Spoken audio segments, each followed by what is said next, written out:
चला जय शिवराय सर्वांना। मी आज आपल्या समोर आलोय। काल धनंजय मुंडे याने माझ्या संदर्भात जे वक्तव्य केलं त्याची सत्यता सांगायला मी आपल्या समोर आलोय। मी एक मराठा चळवळीत काम करणारा सामान्य कार्यकर्ता आहे। मनोजदादाच्या सोबत गेले 2 वर्ष रात्रीचा दिवस दिवसाची रात्र करून त्यांच्या सोबत एक खारीचा वाटा उचलतोय। पण या माणसानं काल त्यानं माझ्यावर अत्यंत संभ्रम निर्माणे आरोप केलेत, संभ्रम निर्माणे वक्तव्य केलेत आणि त्यातून माझ्यात आणि मनोजदादा दरी पडावी, माझ्यात आणि मराठा समाजात एक संभ्रम निर्माण व्हावा आणि एक गोबेल्स नीती असते आपल्याकडे। म्हणतात की एक गोष्ट वारंवार सारखी ती बोलत गेलं तर खोटी असली तरी ती 10 वेळेस बोलल्यानंतर 11 वेळेस खरी वाटायला लागते। तशा पद्धतीनं हा काल बोललाय आणि त्याने जाणून बुजून ते वक्तव्य केलंय। मला बदनाम करायचं, मराठा समाजापासून मनोजदादापासून तोडायचं आणि एक मनोजदादाची टीम असेल किंवा आमच्या सगळ्यात एक संभ्रम एकमेकाबद्दल निर्माण करायचा, अशा पद्धतीनं ते वक्तव्य आहे आणि ते अत्यंत चुकीचं आहे। त्या सगळ्याबाबत मी सविस्तरपणे खुलासा करणार आहे आणि याला पार्श्वभूमी ही तशीच आहे। जर तो मित्र म्हणतो तर शेवटचं कालचंच उदाहरण घेऊ। माझ्यासारख्या सामान्य कार्यकर्त्याला डुकरासारखं ओढत नेणे ही जर मित्राबद्दल तुझी भावना असेल तर बाकीच्याबद्दल काय? आणि मला एक सांगायचंय की ज्या वेळेस स्वर्गीय संतोष अण्णांचा खून झाला त्याच्या जवळच्या लोकांनी तो खून केला आणि महादेव भैयाचं प्रकरण समोर आलं, त्याच्यानंतर मराठा समाजाला ओबीसीतून आरक्षण मागत असताना हा विरोध करतोय, अनेक जण विरोध करतात।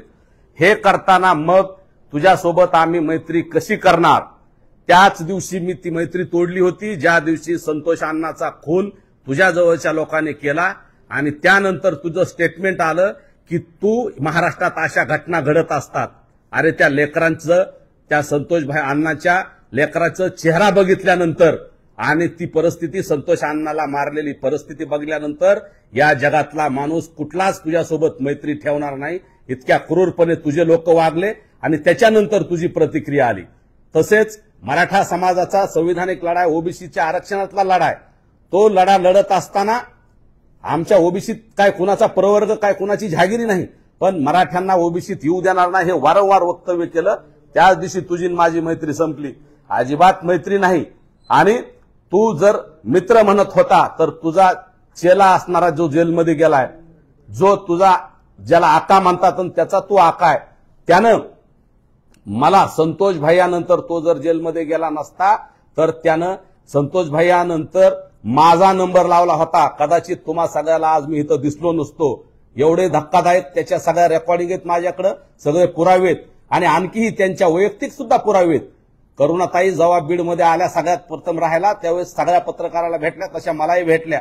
माझं एक छोटा पत्रकारितेशी संबंध असल्यामुळे मलाही भेटल्या, त्यांनी बाकीच्याला दिलं तसं मला त्यांच्याही बऱ्याच लोकांनी दिले। मलाही रेकॉर्डिंग काढता येतील, मलाही सगळं काय काय खालच्या थराला जाऊन काय काय होतंय ते करता येतील, पण मी वाट बघणार आहे। जेव्हा त्याची पहिली रेकॉर्डिंग येईल त्यावेळेस मी काय देतोय आणि काय नाही हे तुम्हाला दाखवणार आहे। माझ्याकडे आज एक बऱ्याच रेकॉर्डिंग आहेत, त्यातले मी काही रेकॉर्डिंग सुद्धा ऐकवायचा तुम्हाला देणार आहे।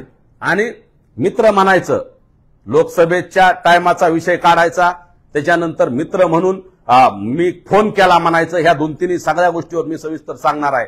तर सर्वप्रथम मला लोकसभेबाबत सांगायचंय। लोकसभेत असेल किंवा विधानसभा असेल, कुठली निवडणूक असेल, कुणालाही लोकसभेत किंवा कुणालाही लोकशाहीत निवडणूक लढण्याचा अधिकार आहे, तो तसाच मला पण आहे। मी फॉर्म भरला, शेवटचा दिवस होता, कुणाला सांगता आलं नाही, वेळ कमी होता। मी एक कॉन्ट्रॅक्टर असल्यामुळे माझ्याकडे डॉक्युमेंट सगळे रेडी होते, सब कॉन्ट्रॅक्टर असल्यामुळे मी ते सगळे डॉक्युमेंट असल्यामुळे 2-2.5 तासात फॉर्म भरला। त्याच्याही अगोदर आम्हाला अशी माहिती मिळाली होती की तत्कालीन राष्ट्रवादी शरद पवार गटाच्या उमेदवाराला तुम्ही मॅनेज करून उमेदवारी आणणार आहे, म्हणून मराठा समाजाच्या भावना तीव्र होत्या, म्हणून आम्ही काही लोकांनी ठरवून आम्ही आमचा उमेदवारी अर्ज भरला आणि त्यानंतर आम्ही मनोजदादाला संपर्क केला। मनोजदादांनी रात्री आम्हाला सांगितलं माघार घ्यायची, समाजाने सांगितलं माघार घ्यायची, समाजाच्या भूमिकेच्या पुढे मी जाऊ शकत नाही म्हणून मी ती माघार घेतली। मी तुझ्यासारख्याच्या जर आमिषाला बळी पडलो असतो तर 25 कोटी रुपये आणि आमदारकी, विधान परिषदेचं बीडचं तिकीट किंवा विधान परिषदेच्या आमदारकीचं जे तू आमिष दाखवलं होतं त्याला मी बळी पडलो असतो. परंतु या सगळ्याच्या पुढे मला मराठा समाज आणि मनोजदादा त्यावेळेस जवळचे वाटले म्हणून मी लाथ मारली या सगळ्या तुझ्या ऑफरवर. जर मी तुझा खरा मित्र असतो तर मी तुझी ती ऑफर स्वीकारली असती. जर मी स्वार्थी असतो तर तुझ्या त्या सगळ्या गोष्टीला मी पाठिंबा दिला असता. परंतु त्यावेळेस तर संतोष अण्णाचं प्रकरण घडलेलं नव्हतं. लोकशाही आहे, मला अधिकार आहे, मी फॉर्म भरला. त्याच्यानंतर तुझा फोन आला मला. त्याच्यानंतर मी मनोजदादाचा फोन आल्यानंतर मी फोन बंद केला. त्याच्यानंतर तू माझ्या भावाला फोन केला आणि त्याला काय निरोप दिला ते सुद्धा मी तुम्हाला ऐकवणार आहे इथं. पण मला त्या खोलात जायचं नव्हतं. परंतु जाणून बुजून माझ्याबद्दल संभ्रम निर्माण करायचा, मित्र म्हणायचा आणि जाणून बुजून संभ्रम करून तू एक समाजात वातावरण दूषित करायचं, असा माझ्याबद्दल कलुषित करायचा तो प्रयत्न केला. त्याच्यामुळे मला हे सांगायचंय, ज्यावेळेस तुमच्या सगळ्या मीडिया समोर सांगतो त्यानं त्याचे पुरावे घेऊन यावे, सगळे रेकॉर्ड घेऊन यावे. मी त्याला त्या लोकसभेला मी 8-8 तास वाट बघितली तर हा माझी वाट बघत होता. बाळा बांगरला विचारा, बाळा बांगर त्यावेळेस त्यांच्याकडेच होता. त्याचा तो आत गेलेला त्याचा तो आका आणि त्याचा आका हे दोघं कशा रात्री किती वाजता आलते तिथं अचानक. आणि मला बाळा बांगरने अचानक आधी बोलवलं, नंतर हे माझ्या आधी हे तिथे येऊन बसले. हे वाट बघत होते का मी वाट बघत होतो हे बाळा बांगर सांगत. त्यावेळेस संतोष अण्णाचं प्रकरण घडलेलं नव्हतं, लोकसभा होती किंवा त्याच्या वेळेस आमचं त्यांचं काही वाद नव्हता. परंतु आमचं भांडण खरं त्यांचं लोकसभेनंतर सुरू झालं. मराठा ओबीसी वाद सुरू झाला, त्यांनी सुरू केला. आरक्षणाला 50%च्या आतल्या विरोध केला, ओबीसीतल्या, म्हणून आमचा त्यांचा वाद सुरू झाला. तोपर्यंत जिल्ह्यातलं वातावरण चांगलं होतं. आम्ही पत्रकारितात मी आहे, संपादक होतो. त्याच्यामुळं त्यावेळेस सगळ्या मीडियाला ज्यावेळेस काही पॅकेज दिले जातात, जाहिराती दिल्या जातात, वार्षिक पॅकेज असतात, निवडणुकीचे पॅकेज असतात, सगळं असतं. तशाच पद्धतीनं आम्हालाही पॅकेज काही दिले असतील त्यांनी पेपरला. पण तो उद्या सांगल मी ह्याला इलेक्शनसाठी एवढे पैसे दिले तेवढे, असं हे संभ्रम करेल. म्हणून मी हा मुद्दा उल्लेख करतोय. पेपरच्या व्यतिरिक्त तुझ्या कुठल्या रुपयात मिंदा नाही. 25 कोटीची ऑफर नाकारणारा मी. त्याच्यामुळं लोकसभेतलं जे सांगितलं ना, अर्ध सत्य सांगून संभ्रम निर्माण केलास. म्हणून मला हे सांगायचंय, तुझा माणूस इथं काय काय घेऊन आला होता आणि आम्ही कसं मनोजदादांनी सांगितल्यानंतर त्याला वापस पाठवलं. त्याच्यामुळं तुला माझ्यावर राग आला. तुझ्यापेक्षा तुझ्या त्या आकाला राग आला आणि त्यांनी माझी थेट मला संतोष भैयानंतर माझाच नंबर लावल्याचं रेकॉर्डिंग सुद्धा आणि बाकी बऱ्याच गोष्टी मला तिथं सांगितलेल्या आहेत. परंतु मला ठीक आहे, मी समाजासाठी शहीद व्हायला मरायला सुद्धा तयार आहे. परंतु असला मित्र म्हणायचा आणि अशा पाठीत खंजीर खुपसायचे यापेक्षा असल्या मित्रापेक्षा दिलदार शत्रू बरा, या पद्धतीचं मला सांगायचंय. तू सांगितलं लोकसभेत कसा फॉर्म भरला का? माझ्यासारख्या सामान्य कुटुंबातल्या चळवळीत काम करणाऱ्या कार्यकर्त्यांनी फॉर्म भरू नये का? तुमचाच मोठ्या प्रस्थापित घराण्यातल्या आणि मोठ्या लोकांनी, पैशावाल्या लोकांचाच अधिकार आहे का? मला अधिकार नाही का फॉर्म भरायचा? फॉर्म भरल्यानंतर तुझा फोन आला, अजून मनोजदादाचे फोन आले, फोन घेतले. मी माझ्या त्यावेळेस समाजाची भावना ओळखली. माझ्या समाजाने मला सांगितलं, मनोजदादांनी सांगितलं, आपल्याला प्रत्येक वेळी आपण ह्यांना मदत करतो, यांना प्रत्येक वेळी यांच्या गावात मराठ्याच्या उमेदवाराला बघा 4-4, 5-5 मतं असतात एक आकड्याचे. तरी आम्ही काय बोललो नाही. ह्यावेळेस मराठा समाज एक झाला, समाजाने एक उमेदवार ठरवला, केलं त्याला मदत. त्याच्यामुळे त्याचा राग धरून जर तुझा तो आका मला संपवणार असेल आणि हे तुला माहीत झाल्यानंतर तू माझ्या काहीच बोलला नसशील, लोकांना त्यालाही समज दिली नसशील, तर तुझा त्यात सहभाग आहे की काय, किंवा तुलाच ते माझ्याबद्दल राग आहे की काय आणि म्हणून ते डुकरासारखं ओढून नेतो असं वक्तव्य केलंय काय, असं मला वाटायला लागलंय. आणि तुझ्याच त्या माणसाने ते सांगितलंय मला. तू सांगितलं त्या सभेचा आदल्या दिवशी फोन आला, ठीक आहे, त्याचा अर्ध सत्य सांगून तिथंही संभ्रम निर्माण करायचा प्रयत्न केला. तुझे 4-5 लोक तिथं आले, माझ्याकडे आले, त्यांनी सांगितलं बीड जिल्ह्यातलं वातावरण खराब होतंय, मराठा ओबीसी वाद लागतोय, ठीक आहे, ते जीआरला विरोध करायला आलते म्हणून मी त्या सभेला विरोध करत होतो. परंतु काही घडामोडी घडल्या, कोर्टातला निर्णय आम्हाला वेळेत आला नाही, राज्यपालांकडला आला नाही, म्हणून आम्ही तिथं माघार घ्यायचं ठरवलं. तुझ्या म्हणण्यावर किंवा तुझ्या ह्याच्यावर केलं नाही. पण तुझे लोक आले आणि सांगितलं, काही 4 लोक समाजातलेही आले, त्यांनी सांगितलं बाबा हे मराठा ओबीसी आपल्या जिल्ह्यात खूप टोकाला होतंय, त्याच्यामुळं तुम्ही काय करू नका, त्या सभेत करू नका. पण तिथं जे तू आणि तुझ्या लोकांनी सांगितलं आणि मला जी माहिती मिळाली त्यानुसार तिथं सुतळे बॉम्ब टाकून तिथं मला बॉम्बस्फोटाच्या कटात अडकवायचा प्रयत्न कुणाचा होता, कुणी केला होता, हे त्यांनी उत्तर द्यावं. तिथं भुजबळ सुद्धा बोललेत की सुतळे बॉम्ब घेऊन येणार आहेत लोक. म्हणजे तुम्हीच तुमच्याच जवळचे लोक तिथं जाणार, सुतळे बॉम्ब टाकणार आणि मला त्यात अडकवायचं, असा प्रयत्न कुणी केला या सुद्धा या मित्र म्हणणाऱ्याने उत्तर द्यावं. मी फोन केला, पण कधी केला ते लोक सगळे म्हणत होते आमच्या फोनहून 1 मिनिट बोला, ते येणार आहेत. ओबीसीचा ना आमचा वाद नको आपल्याला जिल्ह्यात. तुमच्याही सभा आहेत, आमच्याही सभा आहेत. तुम्ही जर आज तिथं गोंधळ केला तर आमच्या लोक तुमच्या सभेत गोंधळ करतील आणि हा वाद कुठेतरी थांबला पाहिजे असं प्रतिष्ठित 4 लोक म्हणल्यामुळं ते फोन लावत होते. त्याच्यापेक्षा मी फोन लावला माझ्या फोनहून, कारण त्याच्या फोनहून रेकॉर्डिंग करण्यापेक्षा म्हणलं माझ्या फोनमध्ये रेकॉर्डिंग झाली बरी. मी फोन लावला, पण मी काय त्याला तुझ्यामुळे माघार घेतोय किंवा असलं काही सांगितलेलं नाही. पण मग तिथंही संभ्रम करायचा. मी फक्त मनोजदादाची त्यावेळची भूमिका, मराठा समाजाची भूमिका आणि कोर्टातले निर्णय वेळेवर झाले नाही त्या गोष्टीमुळे आम्ही तिथं माघार घेतली. पण त्याचंही तू भांडवल केलंस. तू सांगतो मित्र आहे. अरे मित्र तू होता ना अगोदर, पण ज्या वेळेस मित्राने मी गेट ऑफ इंडियाला आंदोलनाच्या अगोदर 4-5 महिने एक कार्यक्रम घेतला होता मुख्यमंत्री महोदयांचा, शिंदे साहेब मुख्यमंत्री होते त्यावेळेस. मी ते कार्यक्रम झाल्यानंतर माझ्या भागातले विकासाचे कामं लोक भेटले, बाबा म्हणले आपल्या भागात तुमचे एवढे संबंध आलेत, विकासाचे कामं काही करा. मी शिंदे साहेबांचे एन्डॉर्समेंट आणला 40-50 कोटीच्या कामावर. त्यात इथल्या जिल्हा परिषदचं काही पर्यटन क्षेत्र आहे, तिथलं आमचं मांजर सुंब्याचं असेल, पोईचा देव असेल, तिथं माझ्या गावातलं होतं, नागनाथ महाराजांचं होतं. ते जिल्हा परिषदला तुझ्या त्या आकाने अडवलं, टक्केवारी सुद्धा देऊन दिलं नाही. म्हणजे मी मराठा समाजाचं काम करतोय, मराठा समाजासाठी करतो म्हणून तुझ्या त्या आकानं माझं ते काम सुद्धा अडवलं. मी डीपीडीसी साठी शिंदे साहेबांनी मला एन्डॉर्समेंट देताना तुझ्या त्या आकानं टक्केवारी देत असताना सुद्धा माझं ते काम अडवलं. मग त्यावेळेस तुला मित्र दिसला नाही का? आज अडचणीत आल्यानंतर मित्र आहे म्हणतो. त्या दिवशी बंजारा समाजाच्या तिथं सुद्धा आम्ही एसटीत आहे म्हणताना मित्र दिसतो. पण ज्यावेळेस तू संतोष भैयाला अत्यंत तुझ्या लोकांनी क्रूरपणे मारलं आणि मराठा समाजाच्या आरक्षणाला 50% आतल्या आरक्षणाला तू ओबीसीतल्या आरक्षणाला विरोध केला, त्या दिवशी तुझी माझी मैत्री संपली. तिथं मी फुल्ली मारलेली आणि तुझ्या मैत्रीपेक्षा मला माझा समाज, गोरगरीब आणि गरजवंत मराठा महत्वाचा वाटतो. त्यामुळे त्यावेळेसपासून मी तुझी मैत्री तोडलेली. पण आज मुद्दाम आज तुला मैत्रीचे उभाळे फुटत असताना जाणून बुजून माझ्याबद्दल संभ्रम निर्माण करायचा आहे तुला.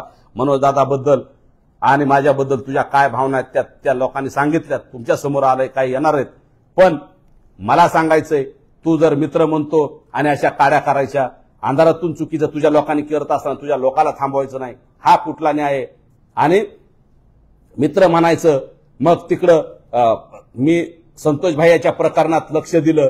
मी तिथं गेलो, मनोजदादाला आम्ही सगळे गेलो, त्या महादेव मुंडे भाईच्या तिथं गेलो. लगेच तुझे लोक येऊन आम्हाला म्हणणार तुम्ही असं करू नका, आम्ही पण असं करू तसं करू, म्हणजे आम्हाला धमक्या द्यायच्या तुझ्या लोकांनी.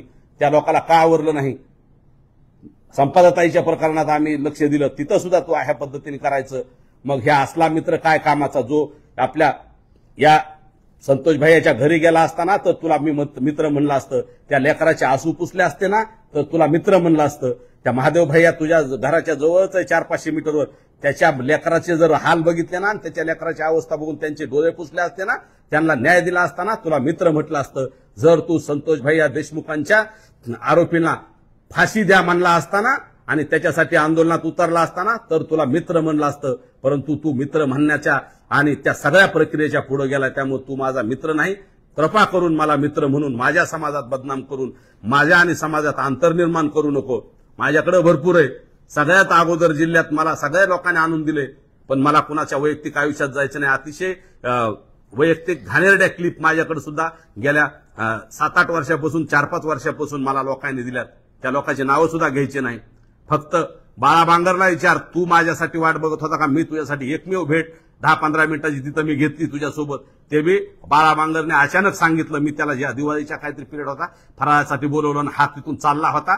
ह्याचा फोन आला त्याच्या आकाचा त्या खालच्याचा, आणि त्यांनी फोन केला. हे बसलो तर आम्ही म्हणल्या होत्या, लगेच गाड्या वळवल्या आणि काय पुढं केलं आणि काय हे केलं. आपल्याला मराठा ओबीसी असं करायचं काय बोलला आणि इकडे 50% आतल्या विरोध करतो.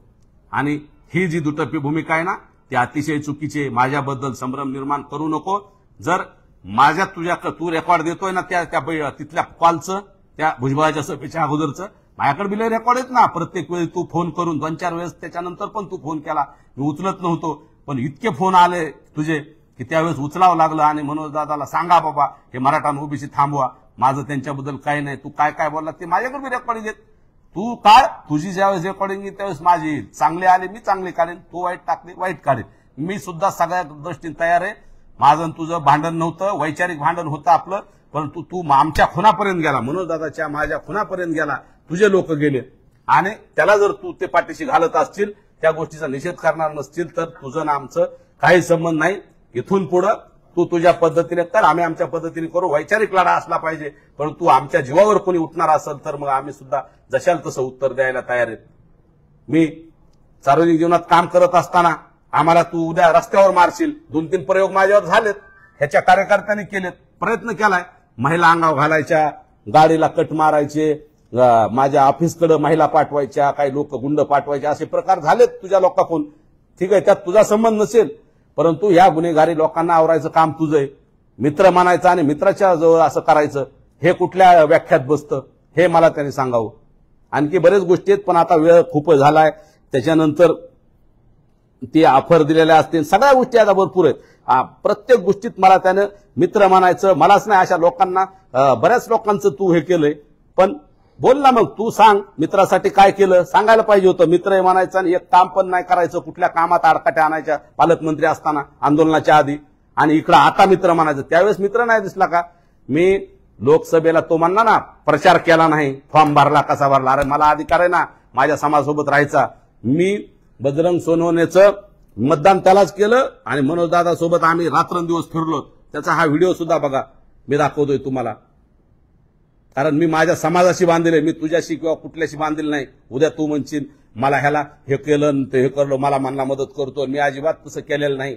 मी फक्त पेपरचा विषय असेल तो वेगळा, पण समाज म्हणून, कार्यकर्ता म्हणून, एक सेवक म्हणून मराठ्यासोबत मी प्रामाणिक आहे, प्रामाणिक होतो, प्रामाणिक राहणार आहे.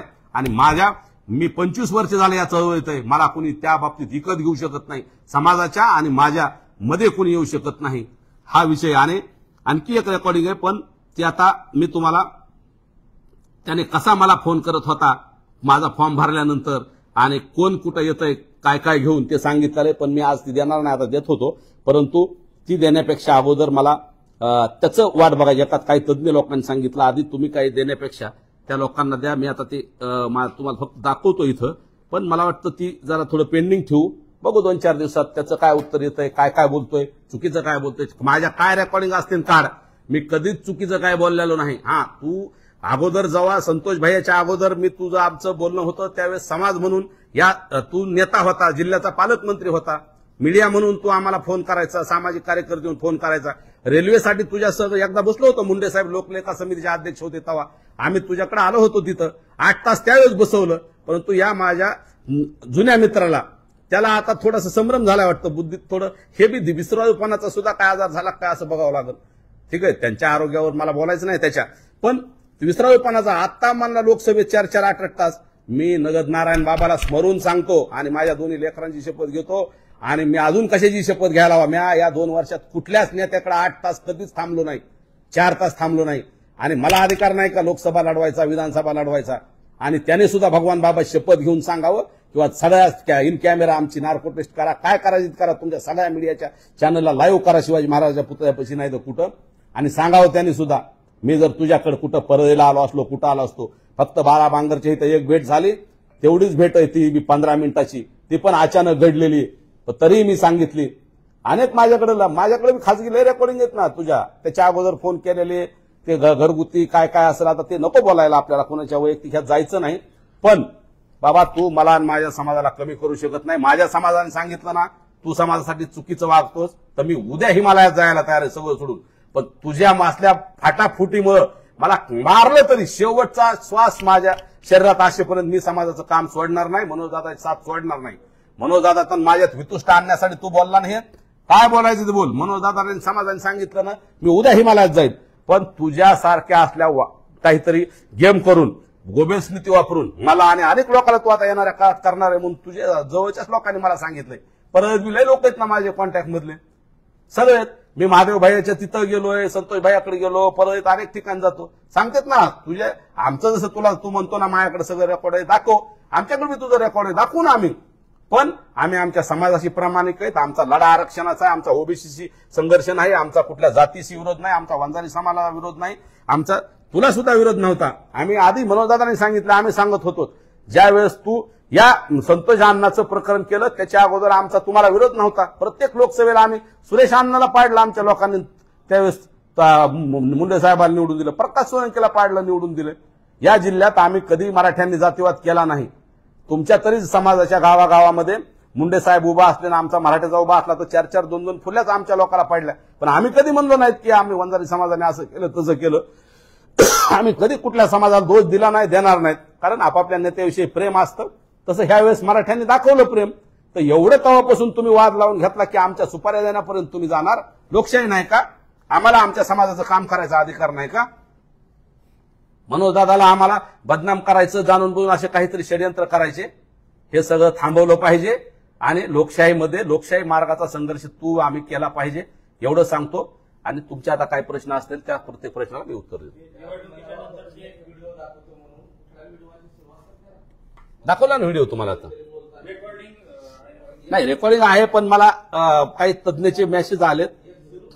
हा, ऐकणार नाही, मी दाखवतो तुम्हाला, पण ऐकायचं नको. काय कसं आहे, थोडंसं आता सगळ्यांनी सांगितलं तर काही तज्ञच ऐकावं लागेल ना. नाही, भरपूर 4-5 नाही, 2 रात्री 2 दिवस आपल्याला बसावं लागेल. नाही, ह्या काही रेकॉर्डिंग आलेली, ह्या काही दाखवू शकतो. आवाज चेक करा फक्त, एवढंच दाखवणार मी.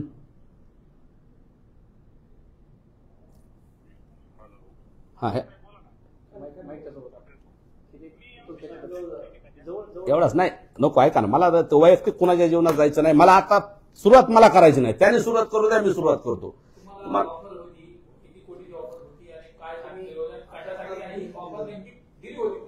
25 कोटीची ऑफर होती. मग ते निधी देणार होता का? 25 कोटी रोख देणार होता का? काय अकाउंटला देणार होता काय माहित नाही. आणि आमदारकी, बीडचं तिकीट किंवा मग विधान परिषद देतो म्हणला होता. मग काय त्या लोकसभेत मला पडायसाठी पडलो तर तसं म्हणला होता. आणि मी त्याला सांगितलं मी मनोज दादाला विचारल्याशिवाय काही करणार नाही. कारण आम्ही फॉर्म भरला होता वेगळ्या कारणासाठी. पण फॉर्म भरल्यानंतर ह्याने फोन करून सांगितलं फॉर्म ठेवा, तुला मी मित्र आहे, खासदार करतो, ह्याने सांगितलं होतं. किंवा नाही खासदार झाला तर पडला तर तुला मी आमदारकी देतो, एवढा निधी देतो, हे करतो. पण त्याच्या आधी माझा ह्याच्यावर विश्वास नव्हता. त्याच्या आधी माझे म्हणलं ना शिंदे साहेबांनी कामं दिलेले अडवले त्याच्या खालच्या लोकांनी.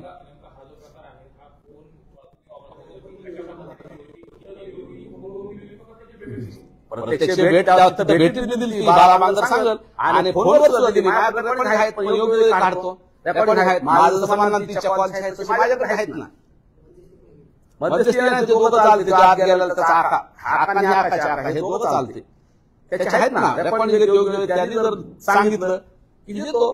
आणि मला पेपरला दिलेला आकडा त्यांनी सांगावं. मला एक छोटीशी मदत केली ती, त्याच्यावर माझी बदनामी जर उद्या करेल तर त्यावेळेस त्यांनी आकडा सांगावं. सांगत त्याला कुठला आपत त्याच्या पेपरच्या मदतीत 1 रुपया त्याच्या मी नाही, मी हे त्यांनी समोरून सांगावं. मी हे सगळं माझ्याकडे रेकॉर्डिंग, सगळं प्रत्येक गोष्टीचं रेकॉर्डिंग.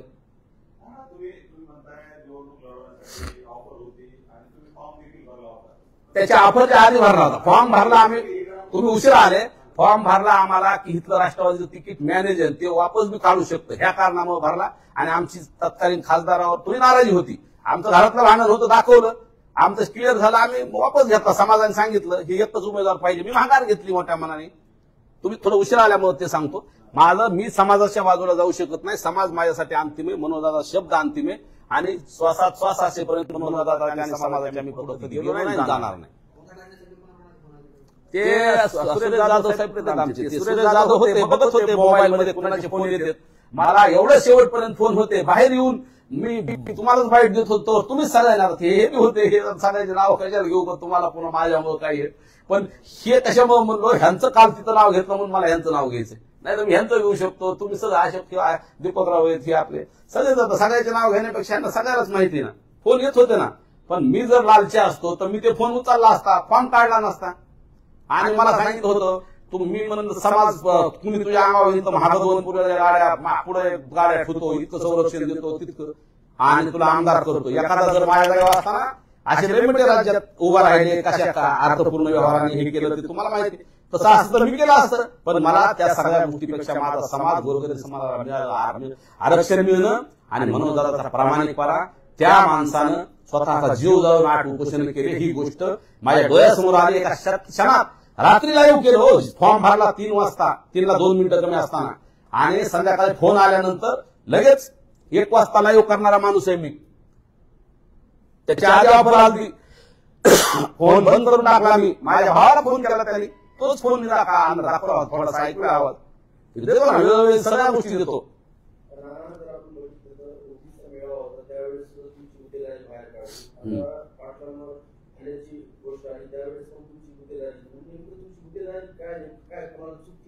माझ्यासारखा शेतकऱ्याचा एक खेड्यातून आलेला पोरगा त्याचं गुत्तेदारी किंवा सामाजिक काम कुणाला खूपच असेल. मराठा समाजासाठी मी रात्रंदिवस पळतोय, गेली 2 दिवस झालं ते बंद करून सगळे व्यवहार सोडून मी रात्रंदिवस पाटलासोबत आहे बाबा, तिथं मीडिया दिसतोय. मग काही असू शकतात ना आजूबाजूला. आणि मला अजून एक सांगायचं की तिथल्या काही एका माणसाने त्याच्याच लोकांना सांगितलं की तू 96 12 मराठा आहे, तू जर एकदा हिता आला बीडमध्ये मोठा झाला तर तुला रोखणं अवघड होईल. म्हणून तुझे लोक त्याच्याकडे गेले आणि त्यांनी सांगितलं ह्याला हिता आवरा ह्यासाठी. मग ह्यासाठी काय प्लॅन आहे, काय कुणाचा प्लॅन आहे त्याने सांगावं. त्याच्याकडे लागते लोक धरून मला ते लोकांनी सांगितले. असं मी त्याच्यामुळे माझे गुत्तेदारी काय किंवा मी जो व्यवसाय करतोय ते व्यवसायात मला अडचणीत आणायचं, संपून टाकायचं किंवा माझ्यावर महिला पाठवायच्या, काहीतरी चुकीचं करायचं, आमच्या मी काहीतरी व्हिडिओ बनवायचे, रेकॉर्डिंग बनवायचे, असं का नाव आलंय. पण मी सगळ्या गोष्टीला सामोरं जायला तयार आहे. पण मराठा समाजाचा आणि मनोदादाची साथ मी शेवटपर्यंत सोडणार नाही, मेलो तरी. आणि मला माहिती आहे एखाद्या काळात बघा तुम्ही त्याचे कार्यकर्ते 100%, कारण माझ्यावर खूप दिवसात त्याचा जसं लोकसभेला मी फॉर्म घेतला तेव्हापासून त्याच्या कार्यकर्त्याच्या प्रतिक्रिया त्याच्या की हो लय समाजासाठी हे सगळे पुढे करतोय आणि ह्याला एकदा बघायचंच आहे. तसे प्रयोग झाले तिकडे त्या बेलखंडी पाटील टायमाला झालाय, बऱ्याच ठिकाणी झाले. माझ्या विरोधात एका पोलीस स्टेशनला बऱ्याच जाणून बुजून काही गैरसमज करून एक तक्रार दाखल करायला सुद्धा गेले. एका समाजाचे लोक 60-70 खोटं बोलून नेले होते तिथं. पण पोलीस अधीक्षक चांगले असल्यामुळे वाचलो आम्ही, नाहीतर 307 किंवा विनयभंग आमच्यावर झाला असता. जसं त्या बिचाऱ्या बाळाबांगरच्या आईवर झाला. 307 महिला करेल का कुणी? काय पाहिजे राव. आणि त्या मित्राच्या लोकांना काय पाहिजे जो ताटात खात होता बाळाबांगर त्यांच्या.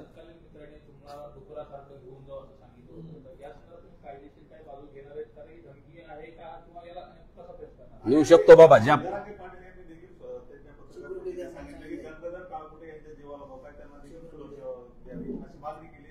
खरंच धोका आहे. मला परत इतिहास लोकांनी सांगितलंय की माझा जर तो कार्यकर्ता आत गेला नसता तर माझा संतोष देशमुख यानंतर माझाच नंबर होता आणि माझ्यानंतर 10-5 लोक बीडमध्ये बीड जिल्ह्यात काम करणारे ह्यांना मारायचं किंवा बदनाम करायचा होता, कट होता, कट आहे. पण आता ते आत गेल्यामुळे कदाचित ती प्रक्रिया थोड्या दिवसात थांबली असेल. भविष्यात आमचा मर्डर होऊ शकतो. नाही का ते असं करतील तसं ओढून नेऊ शकते. पाटलांनी सांगितले खरंच माझ्या जीवाला धोका आहे, पण तरी भेट नाही मी.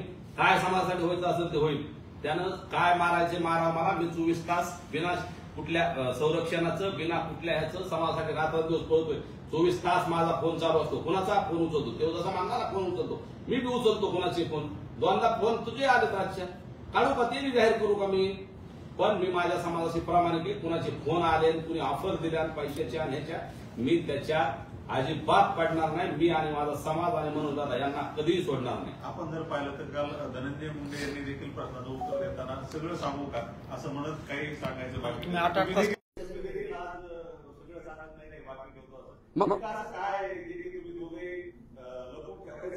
लपून मी काय ठीक नाही.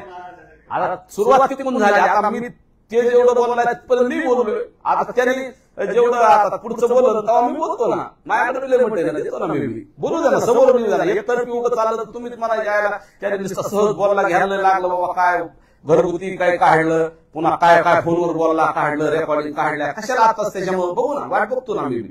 त्यांनी काढावं. त्यांनी काढले माझं चॅलेंज आहे. त्यांनी काढले दुसऱ्या दिवशीच मी तुम्हाला देणार. खूप भरपूर आहे माझ्याकडे. तर मी म्हणतो ना करुणाताई मुंडे पत्रकार सगळ्या आलत्या बीडमध्ये आल्या पहिल्यांदा माझ्याकडे आलत्या. अजून बाकीचे लोक आलते. लय दिलंय मला मी. पण मला ते वैयक्तिक कुणाच्या चारित्र्यावर वैयक्तिक ह्याच्यावर जायचं नाही. मी जाणार नाही. मला मारलं तरी मला ते करायचं नाही. पण माझ्या अगोदर काढू द्या काही मग मी देतो ना.